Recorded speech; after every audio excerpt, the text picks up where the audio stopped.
көкбөрү болобу, болбойбу деген суроолор аябай көп болуп жатат көрөрмандар арасында. Ошол жөнүндө айтып өтсөңүз. Алейкум салам. Мына азыр өзүңөр көрүп тургандай көкпар таласында турабыз. Биздин тайгазандар тигинекке карасаңар, тайгазандар дайын турат. Көкпардын подгруппасындагы оюндар бүтөр менен эле көкбөрүнү баштайбыз. Көкбөрүдө бүгүнкү күндө 4 команда бар.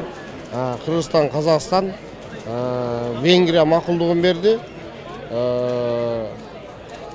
Кыргызстан, Казакстан, Венгрия, анан кийин Турция. 4 команда бар бүгүнкү күндө. Бирок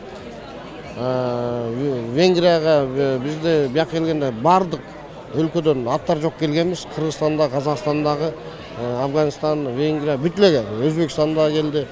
Көкпарга 7 команда келиптир. Барында ат жок. Ошо Турциядан ат дайындап беребиз дешкен экен. Бүгүнкү күндө берген аттарын азыр өзүңөр көргөндөй Афганистан отказ кылып кетти. Ойнобойбуз депчи. Эмнеге дегенде, муну берген атыңар бизге жарабайт депчи. Бул менен оюн талашына чыга албайбыз депчи. Ошондой эле Венгрия дагы ошентип турат.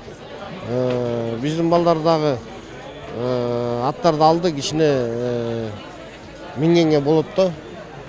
Ошондо Венгрия, Оганстандар, алар такыр ат жокпу аларда же ат бар, бирок ат начар экен деп ойнобойбуз деди. Ат бар, бирок ушул аттарды жактырбай атышат булар. Демек, көкбөрү болот, буюрса 4 команданын катышуусунда сөзсүз болот, көрөбүз. Көкбөрү болот, ооба, көкбөрү болот. Анан Казакстан курама командасы дагы ойнобойт экен, ойнобойбуз деп чыкты деген дагы сөздөр өтө көп тарап кетти да. Ошондой сөздөр болду же ал жөн эле эл арасында айтылып кетти?